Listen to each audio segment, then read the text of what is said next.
When you think of immigrants in America, you probably think of metropolises like New York, Los Angeles, Chicago, not the plains of Nebraska or the small city of Lincoln. But it's here that thousands of newcomers arrive and make lives for themselves in a new country. Welcome to the United States. Thank you very much. We were designated an official refugee resettlement community in the late 80s. And what that meant is when people would get off the plane in New York City at JFK, they would be handed a plane ticket and told, you are going to Lincoln, Nebraska. They had no choice. I was an interpreter, and the interpreter's life is always in danger because they are working directly with the U.S. Army soldiers. Even my wife, she was scared there will be a suicide bombers will be across the street and he will explode himself and my kids will die. Immigration is a subject that stirs a lot of deep fears in people. They feel their community is changing. They don't understand the changes that are going on. But more than that, they don't understand the experiences that the people who are arriving here as refugees, or many times as immigrants, have been through. I had to leave behind my 3 children, my mom, my dad. At one point, I thought they were dead. So for about 6 or 7 years, all what I knew, everybody was killed in the village where I came from. When I know I cannot stay, I take my children, 4 children, and run to the Thailand and Burma border and stay. It is safe for our family. What makes these immigrants in Lincoln so unique is not that there are so many of them, but that they are almost all refugees. On top of all the usual immigrant issues, differences in language and culture, what happens to a society when so many people coming out of tragedy and escaping war and persecution become fellow citizens? You know, as a stranger, when you come for any place, you have to discover it. You have to know where you are. They did their best to help us. But you know, they have other clients. So I can't press on them or tell them to come down for us. They did their best, but not enough for us. Where is Khalid born? Born in Iraq. In Iraq?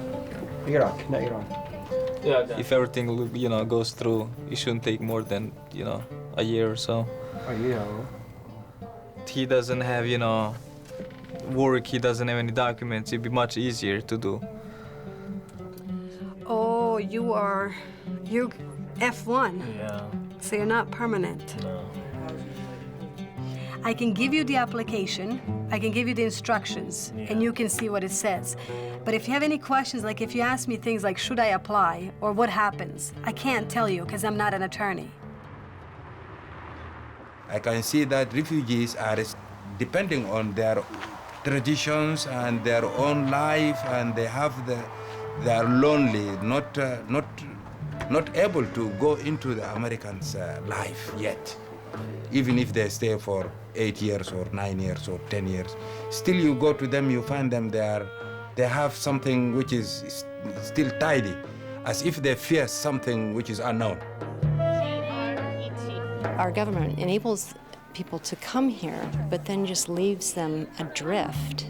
It's easy for people to say they need to get a job, but if you don't know how to read the signs, to take a bus, or how to apply for a job, or dress properly for a job, or speak the language, or read a form, or fill in a blank, how can someone assimilate into our society?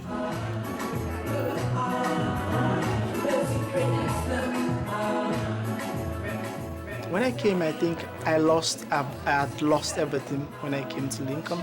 And Lincoln gave me so much, and for the past few years, thoughts about giving back to the community.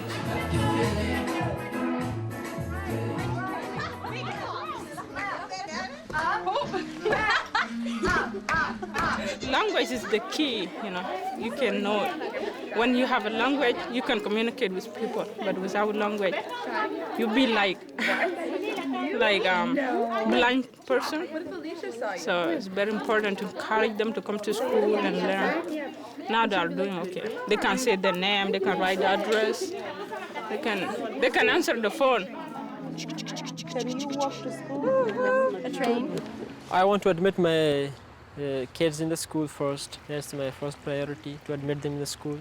And then I want to search for a better job, to find a better job, and work 2-3 times because I have a big family, 5 kids.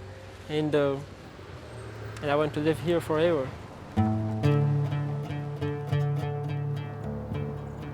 Who are we going to call us?